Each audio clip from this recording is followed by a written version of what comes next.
Hello and welcome to Not All Fire. I'm Jude Evans, And I'm Joe Hart. and welcome to Not All Fire. Well, As I welcome say, back to Not All Fire. We had a week off last week because we yes, couldn't we get our did. diaries to align. So welcome back. Yes, there were many conferences last week, and it was slightly complicated. So I was at the Highrise conference on Wednesday and Thursday, and you were at the the Tall Buildings conference, I should say, in London Wednesday and Thursday, and you were at the Norfolk and Suffolk IFE branch day on Tuesday, and we couldn't work it. We either one of us was traveling or the other one was traveling, and there just wasn't. We couldn't find the window, could we? It was slightly challenging. Yeah, I drove 1,200 miles last week for site Oh, visits. And my Instagram now, the algorithm is smart because it keeps giving me like people who are truckers and they do a day in the life of. And I haven't prompted that. It just has seen, bloody hell, you've done some miles, Joe. Here's some stuff about truckers. You must do that for a job now. So yeah, ah, bit of a mad one last week. I was in the car non-stop. But we're back um, to it. Back to the we desk are, now. we are. Is the screen that you're looking at not the screen that you're recording on? Here's what's happened. And you've been staring at the side of my face, haven't you? I can't see what's happening on screen, but yes, no, you're right. So we've this weekend, bank holiday weekend. Everyone loves a bit of DIY. Popped to the office, knocked a wall down. I've knocked the office into a big open plan thing because we needed a few extra desks. So I'm at a new desk today, which is my new home. But you're right. I have a monitor here that I'm looking at, but my laptop camera is here, and my normal recording camera is here, but clearly isn't doing anything. No, So yeah, I'm looking the wrong way. So enjoy the side of my face for this evening's recording. Those of us useful. watching on YouTube can watch me looking out off into the distance at a different monitor. But yeah, that's how my weekend was. How was your bank holiday weekend, your long weekend? Well, it's my dad's birthday today, so happy birthday, Roy. Hey, happy Um, birthday, Roy. and so he came over we brought him over on Saturday to have a lovely kind of barbecue, Hmm. where we cooked all the food in the house and then ate it outside because that's what we do now. And on Sunday, I had a very chilled out day where I spent quite a lot of time with little bits of plastic and mainly clipping them together. And I worked on Monday. I had to do many works. We're almost getting to the point where I might not have to work quite so much on a weekend, but we're not yet. So Nice. so yeah, no, it's been quite fun. Been quite fun. Yeah, the conferences last week were brilliant for me. Did your conference go well? Yeah, it did. And just before we do that, I've just thought of something because I've not spoke to you for a while because we've both No. been so busy, right? So not all fire for a second. You mentioned Lego there. I Yeah, presume yeah. your little pieces of Yes, plastic, yes, right? yes. Hey, I did a Lego build Oh, what did you the build? weekend before last. I did the NASA Artemis Oh, it's brilliant, launcher. isn't it? Yeah. I don't know what the name of Lego. I've not really done Lego since I was a kid, but it's got a little thing you twist and it blows up and it does a thing. My God, it was amazing. I loved it. It's fun. Have you Fun. done that one? I haven't yet. I've got quite a lot of I have got quite a lot of space NASA related Lego within Yeah. NASA and various rover buildings and the Ariane space rocket and the shuttle and Concorde. I know that's not really space, but Yeah. I'm looking to get. They just brought out an aircraft that's a propeller-driven aircraft, commercial aircraft. I can't remember which one it is.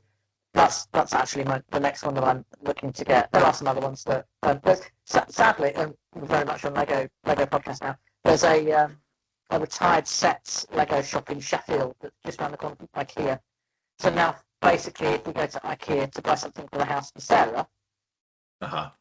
we go to the Lego shop to buy something for me. And we got a couple of really cool retired sets. Actually, we got the Yellow Submarine set, which retired in 2013. Yeah, I like So the look of that's that. a really fun set. Um, yeah, so I Yeah, yeah. mean, it's just nice. I can sit there for hours and not think about work, not think about life, not think about stress. Yeah, Sarah loves yeah. it because I got into a different room and I just like I'm just building Lego and I Yeah, can yeah. just keep myself to myself. Oh, I So love it. Just very quickly while you were talking there, you've gone a little Dalek-y. Have you got a mic on that's catching on is my something? mic not working? I don't know. It was okay, and it just suddenly clicked into a little Dalek mode there as we were talking. Let me. It should be right. It should be fully charged. So No, I'm still hearing it, unfortunately. I'm still getting a little bit of background on it. That's what we do if we take a week off, you see. Gives us we forget how to do Get how podcasts. to do everything. Is that better now? That's a I've million just- I've times just- better, yeah. I've just taken it off. No, I fair. charged it. I charged it, but clearly it's non-operational. Yeah, for some reason I don't know, it's going all echoey. You mentioned in there though, while we're chatting about Lego, about aircraft ones. Yes. So you were not at the Norfolk and Suffolk conference because you were at the Tall Buildings conference. Mm. If given the choice, I reckon you'd have done a switcheroo because Oh, I love Duxford though. I love it so much. Oh. It's such a happy place. It's such a it happy place was of mine. such a good venue. You could go in Concord during the break. know. I snuck out after Isn't I spoke it and went and looked round it. tiny? Isn't Concord the small? How can you'd not fit in there, man? No, How it's uncomfortable would you be? No, it was dreadful. It's exactly what I said when I saw it. I said it feels quite petite, and you compare it to a more modern aircraft, and in your mind you think Concorde's going to be this absolute behemoth, but it's actually a bit dainty. I'm not having a pop at it, but it felt No, a little bit small. There's a photo of me sitting in one of the seats at Duxford, probably when I was about 6 or 7, and Yeah. even then, I'm like, it looks quite small. But Yeah, it's such a small-bodied aircraft compared. If you look at some of the sort of the wide-bodied aircrafts and the like the Airbus A350, is it called the 350 now? The sort of the double height, all and the big Boeing, and you look at them and you go, they're so massive, they're so wide, but of course they don't travel as fast, so therefore they don't need to be as svelte. So Svelte's a good word for him. Him it or is. her? I don't know. Oh, I don't know. When I used to run pubs for about 6 or 7 months in 2000, I ran a pub in Windsor, and right up by the castle, and at 10 o'clock every morning the changing of the guards would march past the pub and Concorde would fly overhead. Oh, sounds like an advert for Britain. Put like Rowan Atkinson in that or something, and that could be played at Heathrow on repeat. That's good. But yeah, so, and sadly it was whilst I was there at that particular pub, the 3 tons at the top end of Windsor there, that Concorde crashed and stopped flying. So that was quite sad. But yeah, 2000, long time ago now, it's not been flying, but that broke my heart because I always wanted to fly on Concorde. Yeah. So, well, it was a hell of a venue, I have to say. It was a nice day, to be honest. It was a bit of a schlep for me because I drove down from Aberdeen the night before, so I was a bit knackered. But that's my kind of driving, dude. What are you doing? I don't know how you do it, but yeah, it was a really nice event. So me and my colleague Catherine were speaking, so we did our talk, which went really, really well. Really proud of our talk, actually. Excellent. Loads of good feedback. Well done, Catherine. Yeah, well done, Catherine. More so, she wrote it and did most of the heavy lifting. I just told a couple of anecdotes in the middle, as is usual. But no, it was really cool. I managed to catch up with a bunch of people, a bunch of listeners of the show who collared me and said they enjoy listening. So thank you to those guys. Yeah, it was a lovely day. For listening. It was all right. I had to leave a little early because I had to drive somewhere else silly afterwards. So I didn't see all the sessions, but the ones I did see were about insurance. I saw presentations about BESS. I saw battery energy storage systems. Thank you very much. Photovoltaics, electric vehicles, loads of really interesting stuff. It was a bloody good conference. Good work to the folks at Norfolk Suffolk. Well done, Norfolk and Suffolk IFE branch. Well done. Loved it. How was your sesh then? How was your? It was amazing. It was amazing. I've got some notes, obviously, because that's how I roll now, because I can't remember anything. So where are we to? So we had a speaker from the BSR, Charles Eli Romea. He was quite interesting. I feel he didn't answer a lot of questions because I think he was policy rather than technical. So like people would go, would ask him questions like, "Oh, I put my gateway in for submission, and you asked for more information, and we gave the information. How long are we expected to wait for the answer to come back?" And it was like, well, a reasonable amount of time. And everybody's just like, what does that mean? Really interesting presentation about the BS8414 tests from Matthew Bonner from Trigon Fire. I'd like to get him on the show to talk about facades and how he did a variety of different tests to see how they compared against each other. So it was very much we're just testing to see how they compare against each other, not really anything else, which is really interesting. Elspeth did a fantastic talk about RPeeps and Awaab's law, and about the fact that PCFRAs only apply to communal areas of buildings. They don't apply inside the property, from what we're seeing from the government, because obviously it comes under the fire safety order, and anything that's fire safety related that might be involved in the flat might come under Awaab's law. So I think we're going to have to get her back as well to explain that, because that was quite complicated. If it's rented, presumably. No, would that apply to an individual if you own a flat? Who's responsible in that case? Oh, okay, it's a minefield, isn't it? Yeah, it's a real minefield, because basically what they're saying is it's PCFRAs only come under the fire safety order. That's the primary legislation, so therefore it's not inside the building. Inside the building is the Housing Act, which is Awaab's law, and the HHSRS, the Health and Housing Standard Safety Rating Standard. So therefore you can't have a PCFRA or an RPeeps or anything like that inside the property. It has to start almost from the resident's front door out of the building. I'm made of questions and cynicism, but I'll save it for an episode just about that. We can't. But yeah, it's a minefield, isn't it? We need to delve. Elspeth, sadly, as well. So she left halfway through the second day to get the train back to Paris and down to just outside Tours, where she lives. Probably got to Paris, and France was having one of his days where everybody went on strike. So just one of those. 9 o'clock on Thursday, going, "Oh, I'm stuck in Paris. Here's Mum on my second glass of wine." So that was fun. We had now we've talked about AI before. I want to say we had four presentations, maybe 5 presentations about AI and about the use of AI in fire safety. Oh, fantastic. Cool. Yeah. I'm still a Luddite. I mean, the best one was actually from Keith Plowman from Global, which was, he explained AI in a way that I understood. And there were a lot of people talking about how they utilize documents. So they would write their own documents and then they'd use them in a kind of AI database to make sure they hadn't missed anything. And the problem they're saying is that you've got loads of things that AI, you're not allowed to use AI on, like British standards, like the ASFP documents, like various different things that you can't scrape, I suppose, is probably the best way that we're using that terminology now. So that was really interesting. Everybody has basically told me to embrace AI and start using it, including Kizzy. And I was just like, I use AI on Google because it comes up with Gemini in information at the top of Google. And I obviously use it for my Microsoft Word spell check, normally for grammar, because my grammar is terrible. But like, I mean, even today in the office where I was working, and one of the girls was like, "Oh, that I've sent this email. I've got this email drafted, and it sounds really harsh. So I'm going to put it through a Copilot, and then I'm going to put it through a Copilot again." And I'm like, I have never put anything through Copilot. I've never, but loads of people I know do it. My sister seems to run her life through a different AI program. Yeah. I do kind of see the benefit, but I also kind of look at it and go, "Oh, I just don't know." But also, I was going to say, just as an aside to this, when I was at university and they said, "Do you want to do computer programming?" I also turned around and went, "Oh, I don't think I'll bother. I think it'll just be a flash in the pan thing. I'll just stick to material science." So I'm going to say I am not the best person for being able to estimate and judge what is going to be used in the world.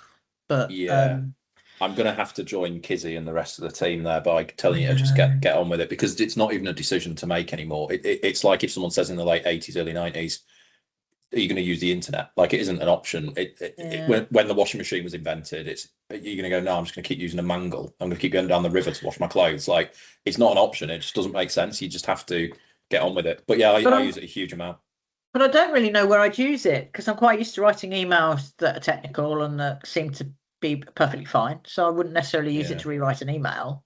I don't really write documents where, I mean, I suppose I could get all of my risk assessments and put them into one big system and go, "What have I missed on another risk assessment?"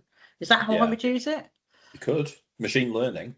So using machine learning to kind of learn all of the different solutions you can have, so it can bring it closer to well, I'm trying to skirt around a project I'm working on, which is called Delta fine. Mind.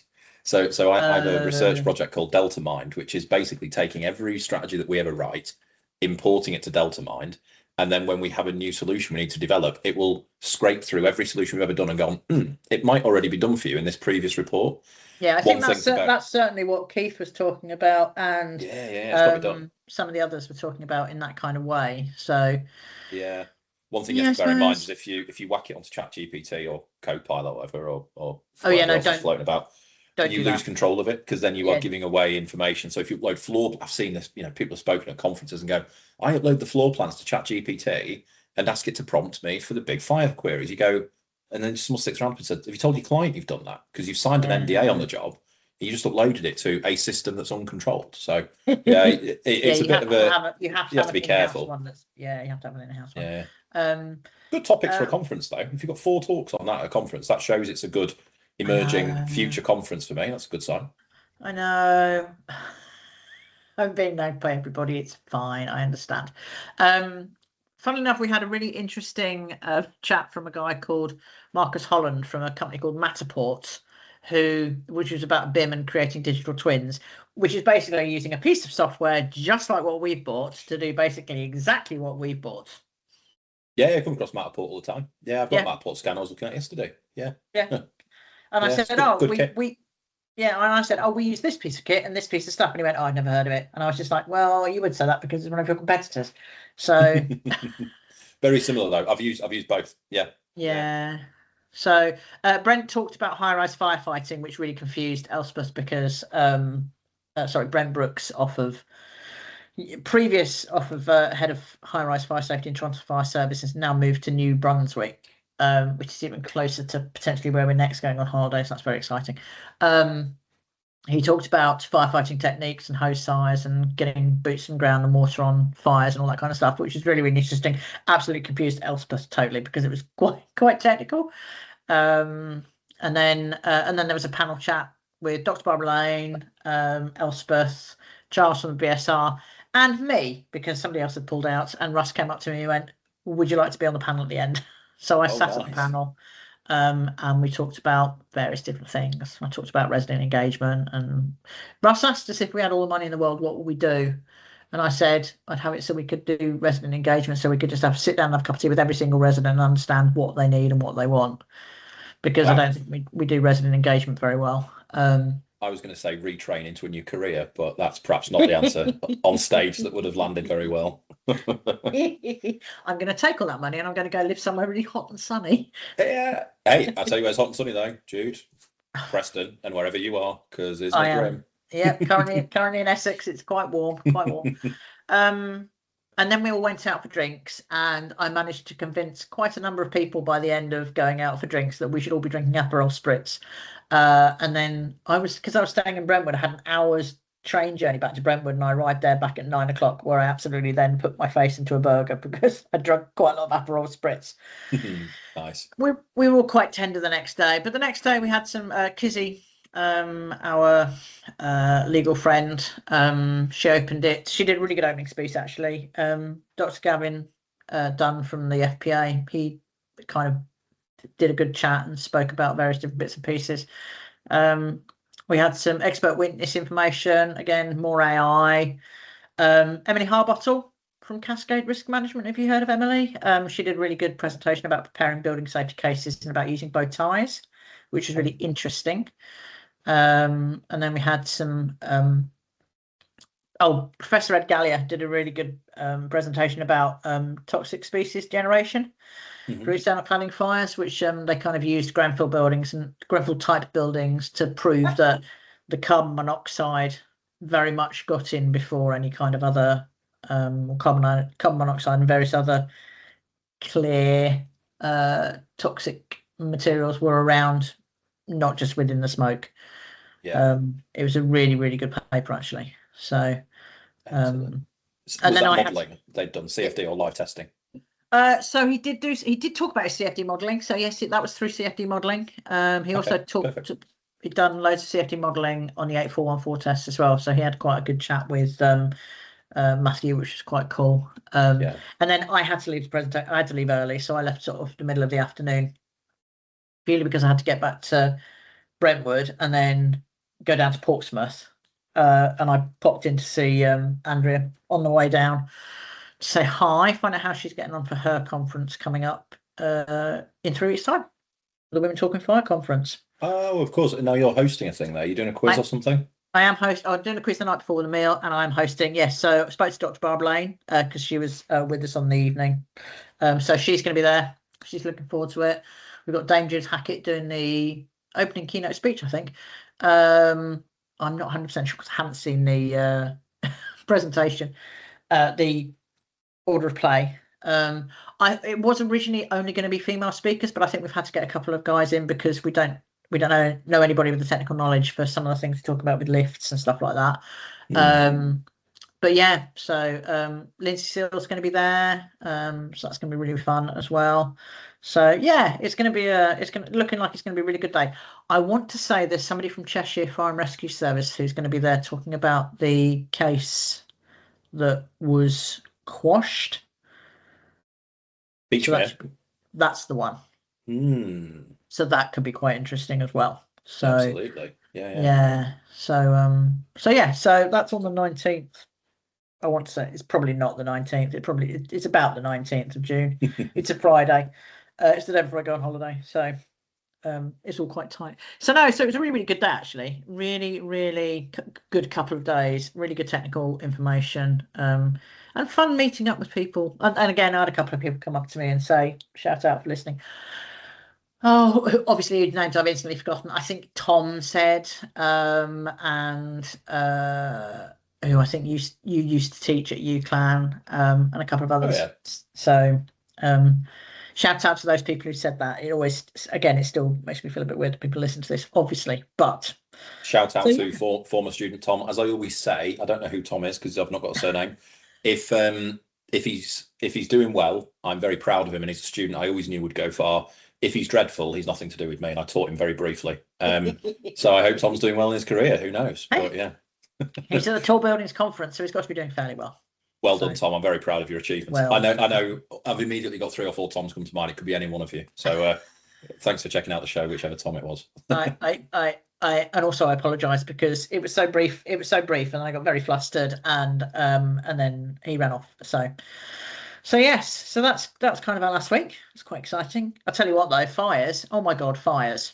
How many fires? All of the fire. I mean, so last week on Wednesday, whilst we were at the conference, there was a fire during the day at a tower block in Maida Vale, where the London Fire Brigade used smoke hoods to get a load of people out, which was quite cool. I think they used 6 smoke hoods to get 6 people out.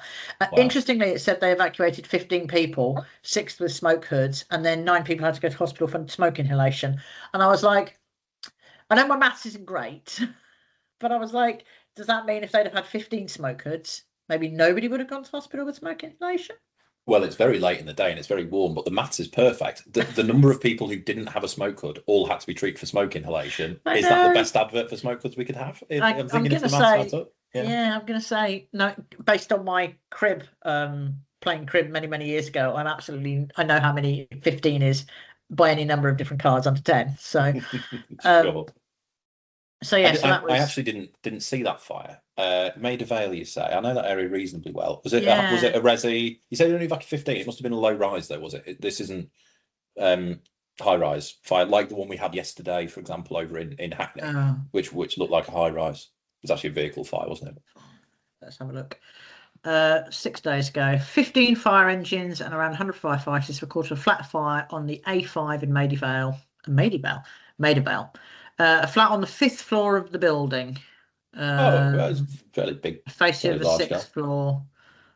Oh, now this says something different. This says 24 people led to safety, including 15 using fire escape hoods, and then they were treating 9 people on scene. 7 people were taken to hospital.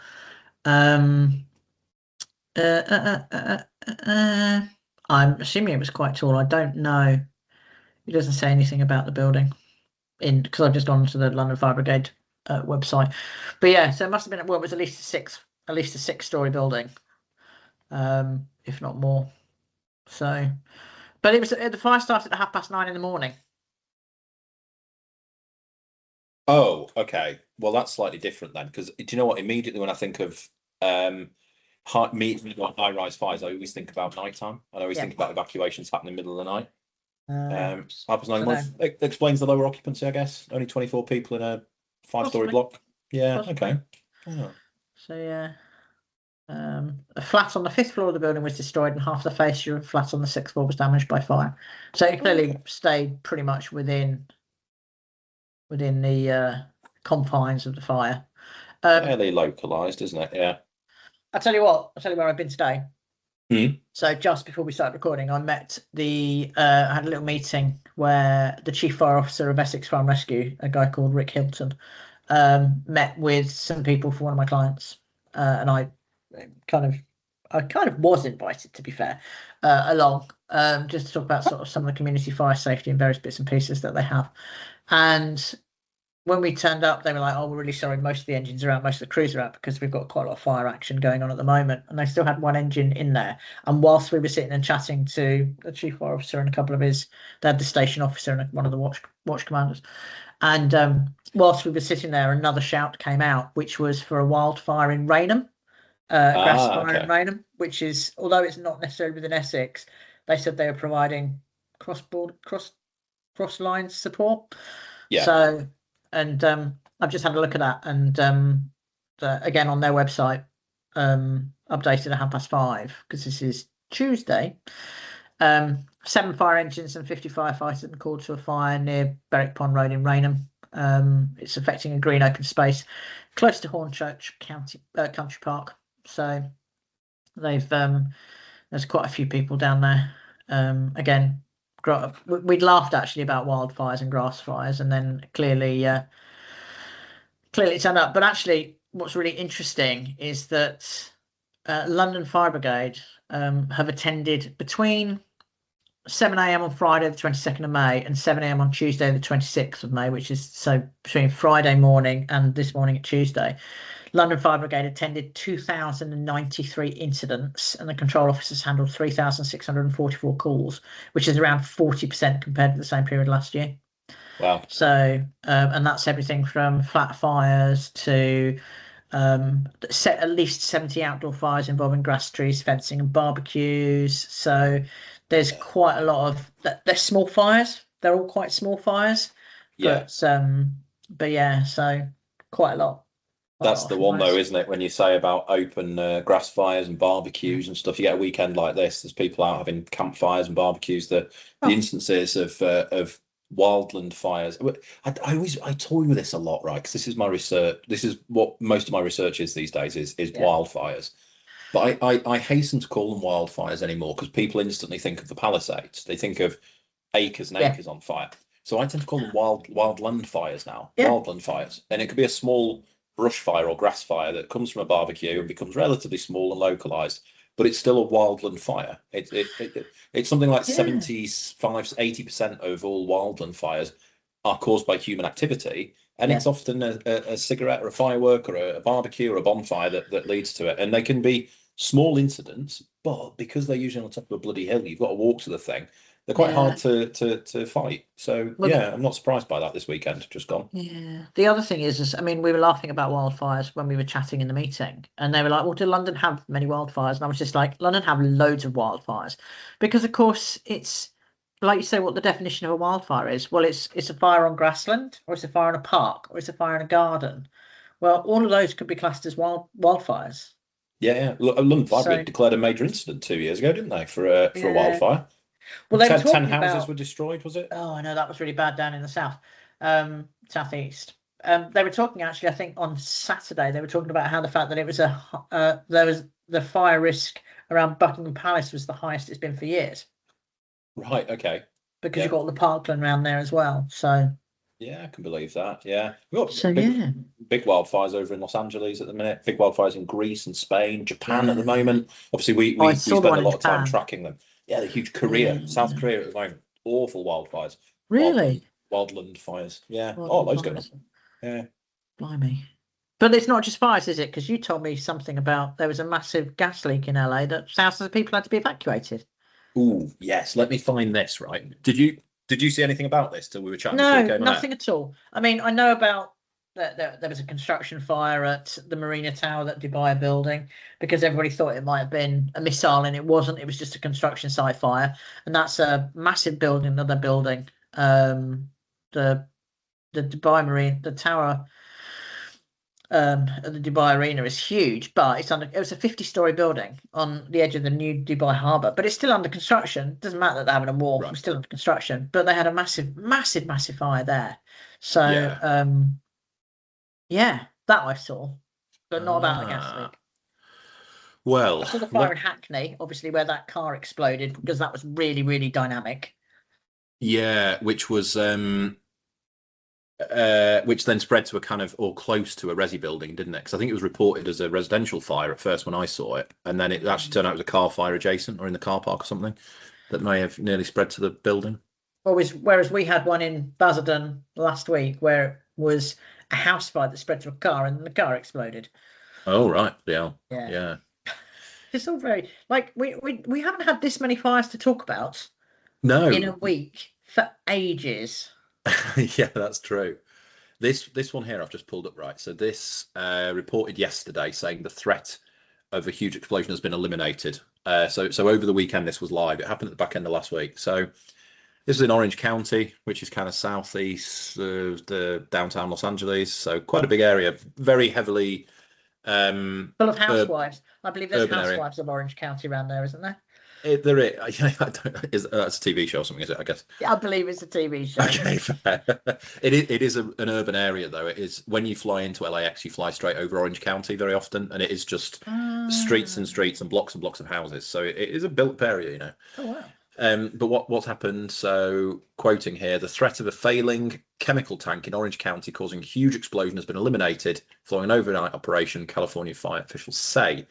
The tank, which contains thousands of gallons of methyl methacrylate, a highly volatile and flammable substance used to make plastic, has been at risk of either a major spillage or an explosion in recent days.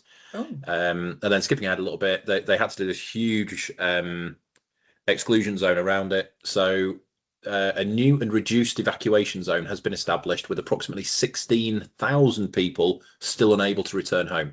So oh my God. having reduced, it was down to 16,000 still displaced. The threat of a blevy has been eliminated after an overnight Love operation. a blevy. Love a blevy. So Boiling, that was the risk. liquid, evaporating vapor explosion. Expanding vapor explosion. Expanding vapor explosion. Yeah, and they've got videos of it. It looks like a chemical tank had bulged and cracked. And I don't know the details of what happened, how it was damaged, but they had to hit it with jets. They had to cool it, and they had to prevent the chemicals from.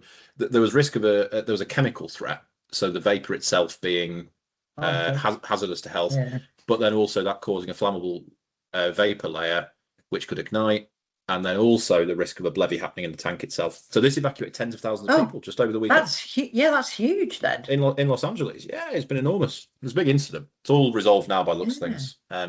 Although people still displaced. The reason they were displaced, I was reading, was because of the ignition risk. Somebody in their home inadvertently opening a door, causing a small spark, and igniting vapor that you couldn't see, or putting a stove on, or something else you do in your house that's not normal risk.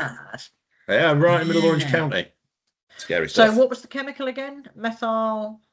I'm gonna have to get it up because I can't remember. So methyl methacrylate. Methyl methacrylate. Well, I can't say it. I don't know I'm not reading it. What that is. I don't know what it is, but it says it's used for making plastics, and it was in storage, not in transit, by the looks of things. So this is a big bund, a big silo that's kept there with a bund underneath it, and evidently something went wrong, and it started to leak out. So yeah. Wow, that's quite a thing, isn't it? Yeah. Big explosion risk. Big explosion risk. Have we covered all the fires? Oh, what was the fire in Belfast you were telling me about? Someone sent me that earlier today. Let me pull that up. Right. Oh, my mouse isn't working at my new desk. This is annoying. Right. Are you sure anything's plugged in? Because if your camera's not working and your mouse isn't working, maybe nothing's plugged in. That's not my job, Jude. I've got pluggers in us to do that. You've got people for that. The fairies come and do all that kind of work. Right, let me have a little look. So Belfast, there's been a big fire. It was, I think, like a scrapyard. Let me pull it up. Firefighters You said battle somebody dived major. into the river. Well, somebody was rescued from the river. So, over 60 firefighters and 2 boats continue to battle blaze in the Belfast docks. Ooh. Around 60 firefighters were still battling a major blaze in Belfast on Sunday night. Plumes of thick smoke were still billowing from a scrap metal yard in the Titanic Quarter, hours after the blaze was reported at lunchtime. 9 fire appliances were sent to the Clearway Metal Recycling Industrial Site on Queen's Island. And there's some incredible videos of it. So it looks like a scrapyard's had a fire, really thick black smoke. And yeah, there's a video of somebody who looks like a worker at the site, not a firefighter, evacuating via a ladder towards the river or to the water and being rescued by a boat. Wow. To get out of there. Yeah. Which is a very dramatic video. It's a very good video. I saw it on someone sent it to me earlier. Thank you very much to Matthew for that one. Yeah. I think we've covered all the fires now. I think We've probably missed some fires. There's a lot of fires. So many fires today. We've had it's consultation week. We've had 2 more government responses and consultation papers in the last 7 to 10 days. We've had the Building Control Independent Panel report with a government response about what they want to do and what information they want to get from us. So basically they've turned around and said, this is the recommendations, the key findings and implications from the panel, as that the 5 principles to guide reform for the building control are there needs to have independence in the public interest, there needs to be consistency by design, similar work should receive similar oversight, capability at scale, so specialist competence, effective supervision and robust career pathways, transparency in data with a strong digital backbone and clear data standards, and then efficiency and resilience. So fewer, stronger statutory bodies that can plan, prioritise and intervene early. So that was one of them that came out last week. And then the other one was the call for evidence for the strategy for the built environment professions, trades and occupations, which came out last Tuesday, Wednesday. Now, this is about the challenges impacting how people and organisations work across the built environment sector, with particular focus on skills, behaviour and accountability. The outcomes of this exercise will inform development of a new strategy for the built environment professions, trades and occupations. Now, I saw this come out last week, and then I want to say it was Andrea commented on LinkedIn this morning that said, if all we did was review all of the guidance changes and the government published documentation and inputted into the consultations that are out, it would be a full-time job. And what's really interesting is actually within the call for evidence for the built environment, it actually talks about scope, and it already says some areas in scope of the strategy for the built environment, professions, trades and occupations are not included in this call for evidence, because this includes where government has already committed to take specific actions on topics of or will be covered in separate consultations. And then it turns around and says policy areas and themes not specifically included in this call for evidence are, and then lists 6 other consultations. So we've got the regulation and education of fire engineers, mandatory certification of fire risk assessors, building control reform, licensing of principal contractors working on high-risk buildings and a broader review of the duty holder regime, the single constructor regulator, and then the construction products reform white paper. So there's so much. I mean, in the old days, 10 years ago plus, didn't we just get a big committee together to discuss all of this and then put a paper out to be reviewed in a short time and then it would be published? Did we gather? I don't remember us ever gathering so much information. We've always done it a little bit of information gathering, but there just seems to be such a wide breadth of how do we develop new standards? Everybody give us your ideas and then we'll review that. Yeah. Oh, if you'll allow me to be cynical, Jude, of course. I'm cynical because it annoys me, because I haven't got time to do all of these things. I've got a job. I've got stuff to do. I haven't got time to respond to all these bloody consultations, right? I'm busy. But at the same time, if they didn't put it out for consultation, I'd be sat here going, allow me to be cynical, Jude. When do I get a chance to put my, like, there isn't a right or wrong answer, is there? A little while ago, I got a piece of software that came into the business, and I binned it off in the end because the developers annoyed me, because they said, what we do is if you have an idea and it'll help you, we'll develop it for you. So we love your ideas. And I said, don't give me that, because what you're asking me to do is design your kit for you. Go out and design a good piece of bloody kit and sell it, instead of going to your own users and say, tell us how to design it. Go and pay someone to do some market research and design something useful. Stop relying on people to tell you what doesn't work. And it annoyed me so much. And it's just a real part of the world that if you're exposed like we are to salespeople who try and sell you crap all the time, they give you that kind of shtick, and it's always a line. It's rubbish. And unfortunately, the more consultations we see, the more I get that same sense that bubbles up inside me of like, just bloody do it and tell us what you're proposing to do, and we'll have a look at it. Stop giving me a list of, the thing that annoys me with consultations is open-ended questions. Yeah, there's, and I'm not joking you, in quite a lot of them, there's very open-ended questions. And you're like, what am I supposed to write? A 5,000-page word essay? And that's the point, right? Because if you put an open-ended question out to the world and you get 1,000 responses, there's no way you can review that data. If it's a out of 5, how valuable is this? I can see how someone's going to capture that data and start to prioritize. If it's, what's your view on the current risk assessment profession? Answer in less than 2,000 words. I'm like, bloody hell, how many responses are you going to get to that? You're going to read all them. You're not going to be able to assimilate it properly. So I get a bit irritated by these, to be honest, especially when we've currently got 6 active consultations on 6 different subjects. I know. It's a bit like this software company saying to me, if you tell us what you need, we'll build it for you. Don't give me that. You're telling me your product's not ready. Go and finish it and I might buy it. Yeah. Clearly, you've raised something in me that's been that's laid dormant for a while about that meeting that annoyed me a year ago.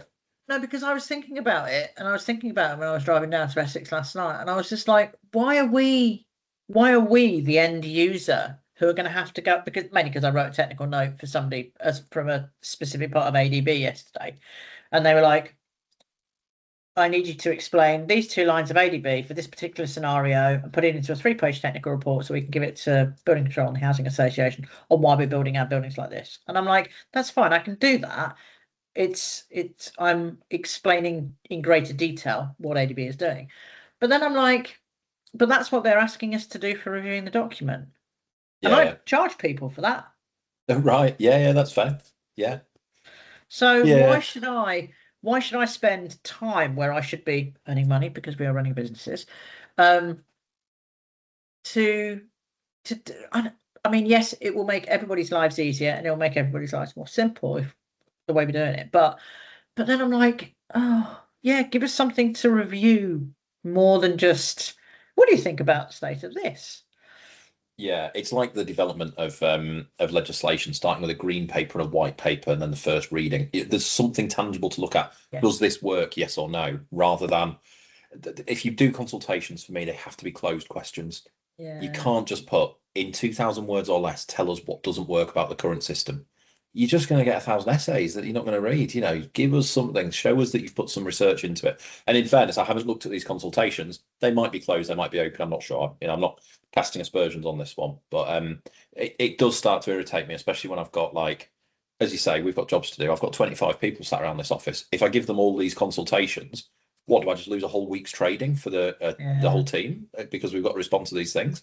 Because as we always say on the show, quite rightly, you have a duty to respond. We have to look at it. You can't moan about it if you don't respond. But you're right, it takes so much time. I mean, even the ones that are really, really important, like the fire engineer, for me, the ADB, the fire engineer, and the fire risk assessment.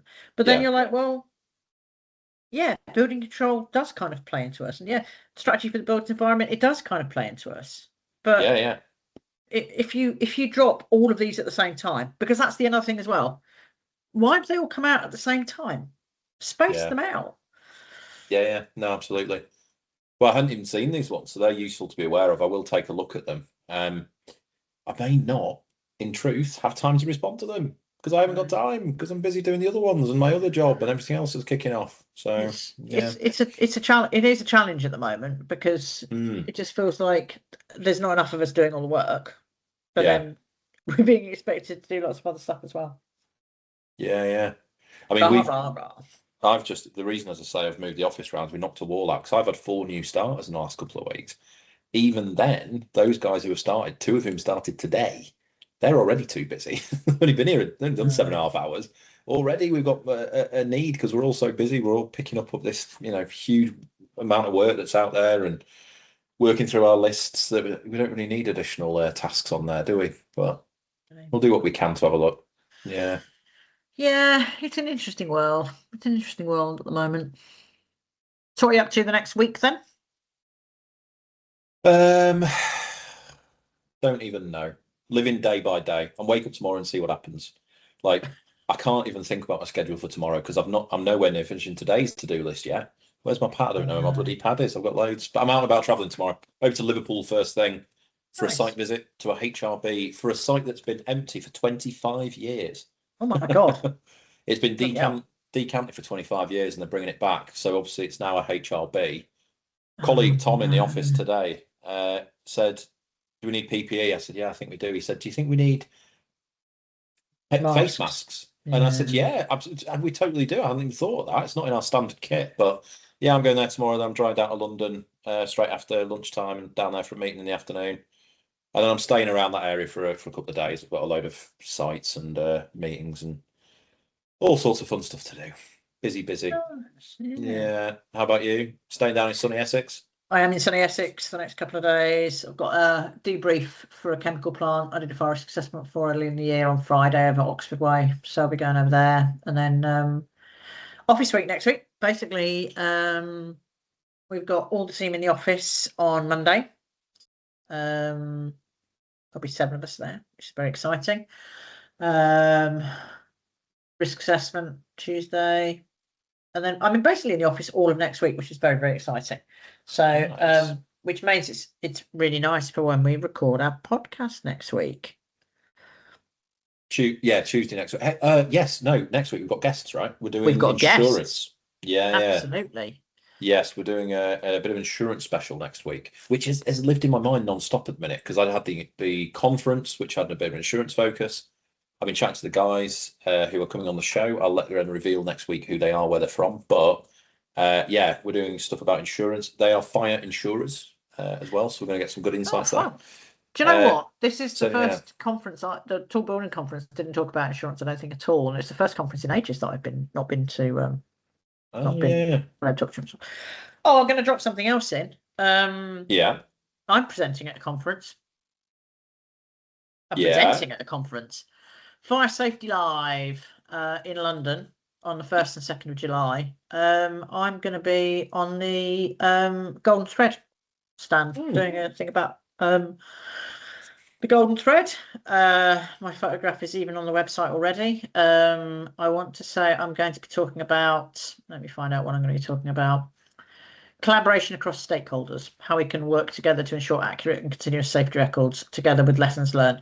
Basically, all I've got is lessons learned. This is how we've done it really badly over 50 projects. Somebody give me a system which works because I'm working on so many different projects where they've got so many different digital systems where everybody inputs data to, and then nobody gets the right people aren't on the system, and then nobody gets notifications, and it doesn't work unless you go in and check it. And so, yes, everything from Dropbox to all singing and all dancing dashboards. So the number of emails you get every morning that are automated from a different system that you've been signed up to for a project. Do you know what? And people that try to sell those systems as well. Oh, I must every day get emails from 2 or 3 of them and 2 or 3 recruitment consultants and all the standard garbage that comes through every single day. It's people trying to sell those systems because there are so many. But that's not to belittle how important they are because you need them on projects. But there's just, I've also got 10 that I'm actively working on projects that send me, hey, we've just released 50 drawings of the bloody bathroom mirrors. Oh, God, leave me alone. But I can't turn those notifications off because you might then update your bloody AOV drawings or something. Yeah, I think there's definitely, I've got certain clients that just use Dropbox for everything. So I've got loads of Dropbox from all over the world, but Dropbox isn't really, there's an issue with GDPR and what's the word? Security on Dropbox, I think a little bit. Yeah. And then I've got 1, 2, 3, 4, like probably 5 other clients who've all got their own either in-house, like Sharon's got her own in-house one that's really, really good. And then I've got other ones where people just use so many different systems that I'm like, Yeah. and then I'm like, well, I've got to create a blooming profile and password for everything. And I can't remember passwords at the best of times. And it's like, oh, it's quite frustrating. Yeah, there's all sorts. Ah, it'd be a good talk though, to be Yeah, fair. so I spent half an hour rambling on about that for a bit. Oh yeah. So that's going to be, I think it's London. I want to say, well, I know it's London. I want to say, is it Olympia? Oh yeah. Yeah. Don't really know. Kensington, is it? Possibly. Oh yeah. Oh, it doesn't say. Oh yeah, Olympia London. It's Safety, Health and Wellbeing Live and Fire Safety Live. They did it in Manchester in February, and I think Roger went to it in Manchester in February, and so I'll be doing it in London in July. Oh, very good. Yeah. Sounds fun. So it'll be amazing. It's half an hour. What can I possibly destroy in half an hour? How much trouble can you get into in half an hour of talking? How much trouble can I get into? Probably quite a lot. So, oh, well, thanks, Joe. That's been lovely. Thank you, everybody, for listening. Thank you for the people watching the side of Joe's head for the entire presentation. It's been beautiful. What a beautiful, shiny head. It's good, great, isn't it? Hot day. Hot day. You've got aircon. I'm just sitting in Carol's house, which doesn't have aircon. But it's quite cool. Although the sun's coming round now and shining on me. I will be going back to my air-conditioned hotel room for the next couple of nights. Very, very excited by that. Nice. Well, I will thank you to the listeners, watchers, and to yourself, and I will see you next week for our insurance special. So yeah. Absolutely. Very excited by that. Thank you, Jude. Thank you, guys. I'll see you next week. Thanks, Joe. See you later, guys. Bye. See ya. Bye now.